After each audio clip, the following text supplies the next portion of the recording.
Karibu tena wapenzi watazamaji kwenye mwendelezo ya mazungumzo yetu katika hichi kituo chako cha Tanzania News TV.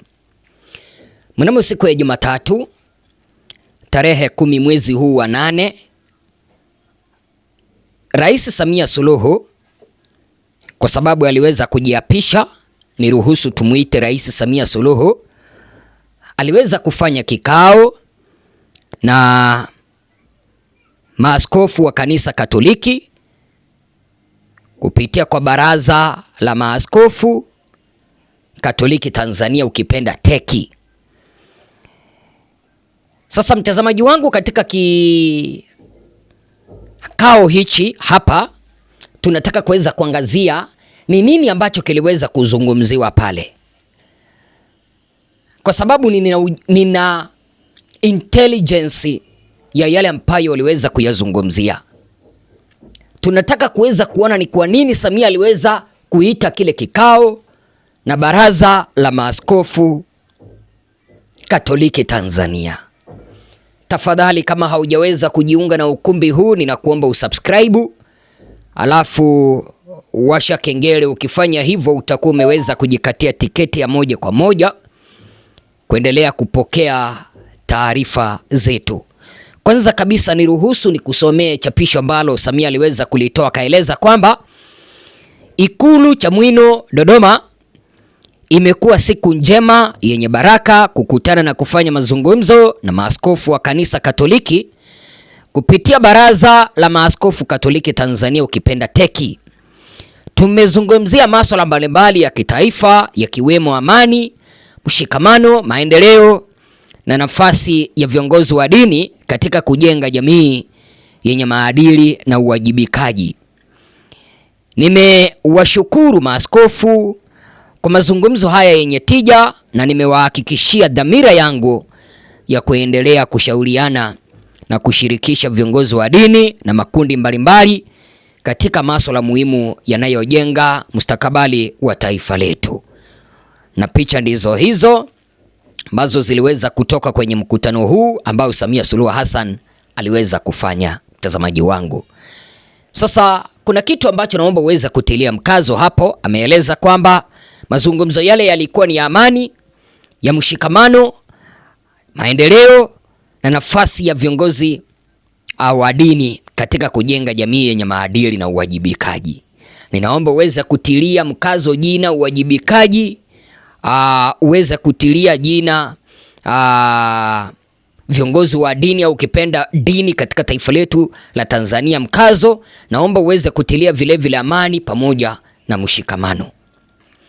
Samia aliweza kuitisha mkutano huu, mtazamaji wangu, kwa lengo lipi? Namba moja ni kuzungumzia mazungumzo ya maridhiano, kushirikisha viongozi wa dini kwenye mazungumzo ya maridhiano. Kumbuka kwamba Samia amekuwa akijitosa ili kuweza kuhakikisha kwamba analiponya taifa letu la Tanzania baada ya kuweza kulimwaga taifa hili la Tanzania kwenye damu kipindi cha uchaguzi mwaka uliopita, kipindi ambapo wananchi wengi waliweza kutolewa uhai. Chadema imesusa. Sasa Chadema imetoa amri kwamba lazima Lissu aachiliwe ili mazungumzo ya maridhiano yawepo. Lazima familia ambazo ziliweza kupoteza ndugu zao waweze kupata fidia na waliotekeleza unyama ule waweze kuwajibishwa. Samia anataka kushirikisha dini ili aweze kusikia maoni yao, kwa sababu mtazamaji wangu, chama cha Chadema kimemkataa. Kumbuka kwamba Baraza Katoliki ndilo lilikuwa la kwanza kabisa kukataa kile ambacho kiliweza kuitwa uchaguzi mwaka uliopita, na kiliweza kumuonya Samia au waliweza kumuonya Samia. Kwa hivyo hii ni njia moja ya kuweza kuleta mshikamano, maridhiano. Ndio maana akaweza kuita Baraza Katoliki, ukipenda Baraza la Maaskofu Katoliki Tanzania, ili kuweza kuzungumzia mambo ya maridhiano na mambo mengine. Namba 2, mnakumbuka mwezi uliopita Jumuiya ya Madola iliweza kutoa ripoti, na kwenye ripoti hile, mtazamaji wangu, Jumuiya ya Madola ikasema kwamba katika taifa letu la Tanzania hakuna uhuru wa dini, hakuna uhuru wa viongozi wa dini. Viongozi wa dini wanakandamizwa, hawana sauti. Wakijaribu kuzungumza huwa wanashambuliwa. Mnakumbuka Padri Kitima kile ambacho aliweza kufanyiwa mwaka uliopita kabla ya uchaguzi. Padri Kitima alikuwa kwenye haya mazungumzo upande wa Ikulu.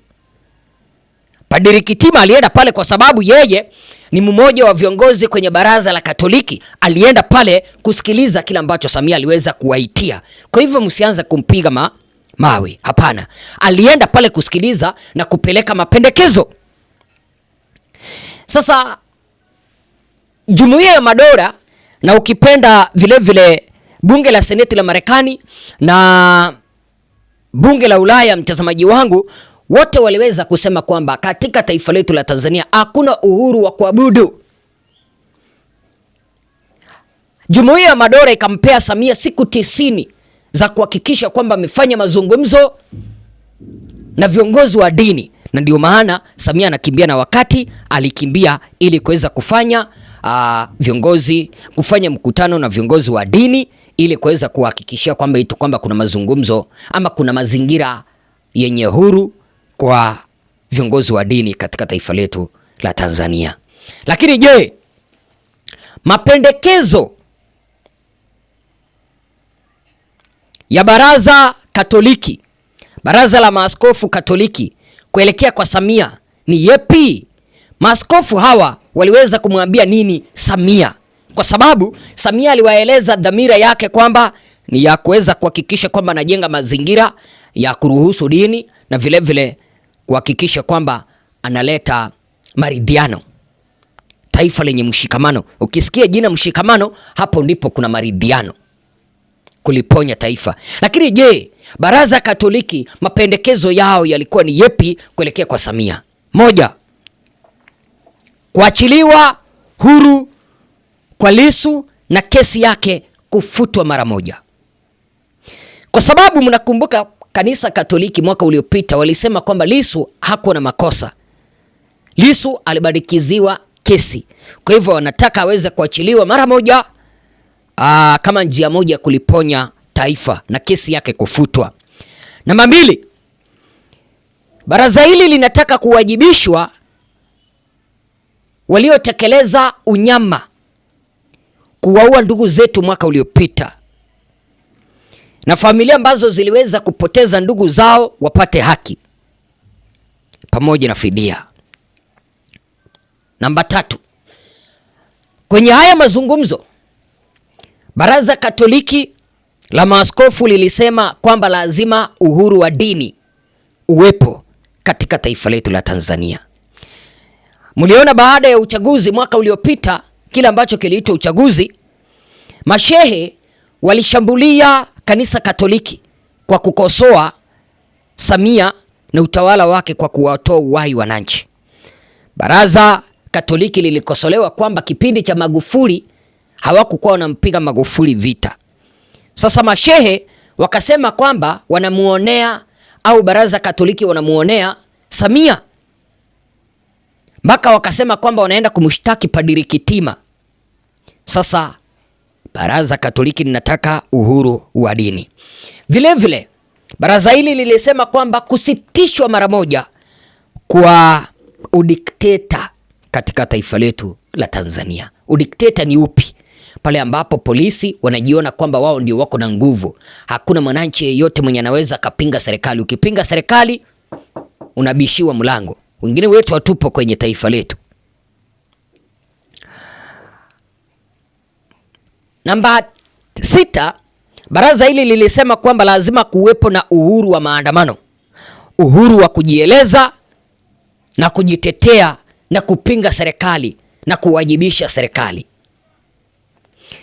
Jambo lingine, kusitishwa kwa utekaji, mauaji na waliotekwa kuachiliwa huru, na wanaowindwa kama vile wanaharakati waachwe kuwindwa.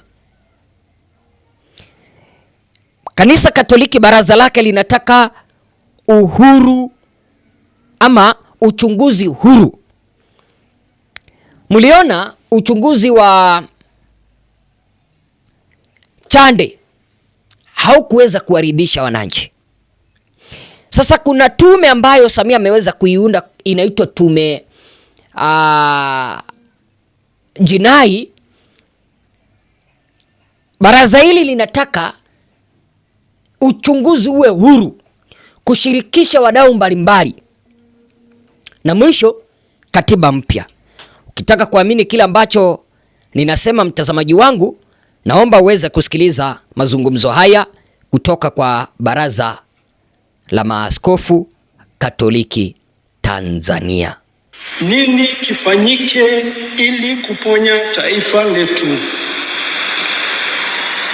Taifa letu limeumizwa na ni hatari, linaweza kugawanyika zaidi. Sisi Baraza la Maaskofu Katoliki Tanzania tunashauri wale wote wenye dhamana ya kutuongoza wazingatie mambo yafuatayo ili kuepusha vurugu na mauaji yasitokee. La kwanza, viongozi wenye dhamana. Mamlaka zinazohusika ziendelee kulaani mauaji yaliyofanyika na kukiri ukweli kuwa hawa waliouawa ni ndugu zetu.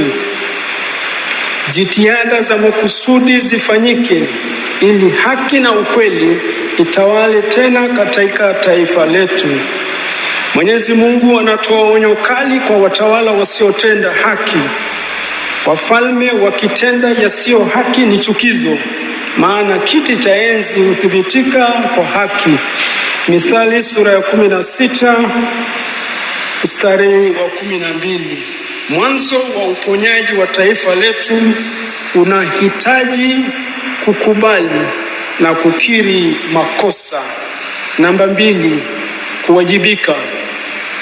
Wakuu wa vyombo vya ulinzi na usalama wote wawajibiki au kuwajibishwa na mamlaka zao za uteuzi.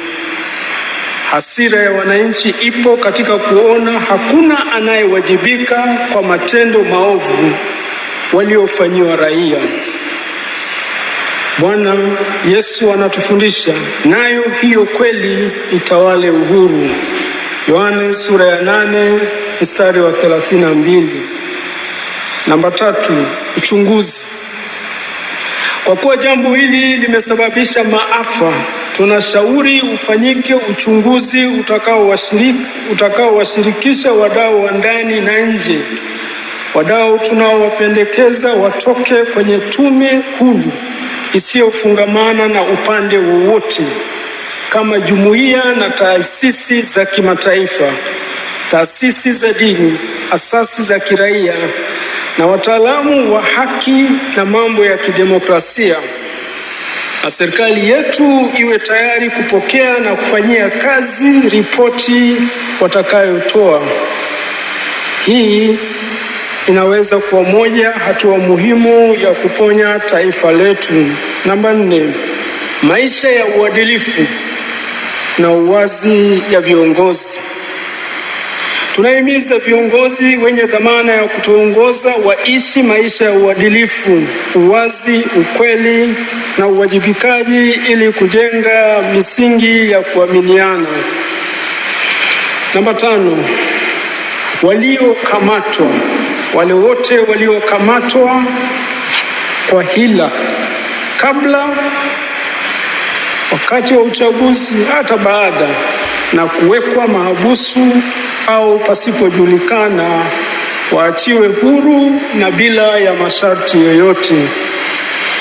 Namba 6, katiba mpya na utawala wa sheria. Katiba mpya na utawala wa sheria vimekuwa kilio cha muda mrefu hapa nchini.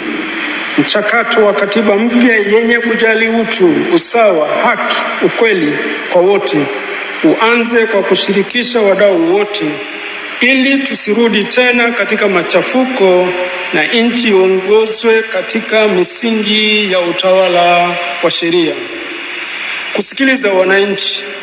Siku zote ni vizuri kuwasikiliza na kujali matashi mazuri ya wananchi. Watu wasiposikilizwa watazungumza kwa namna wanayojua wao. Namba 8 na mwisho, sala. Tunatoa mwaliko kwa wananchi wote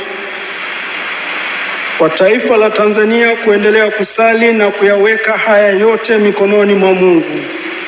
Tuendelee kusali ili kuiombea haki, ukweli, amani na uponyaji, ili nchi yetu iendelee kukua tubaki kuwa wamoja.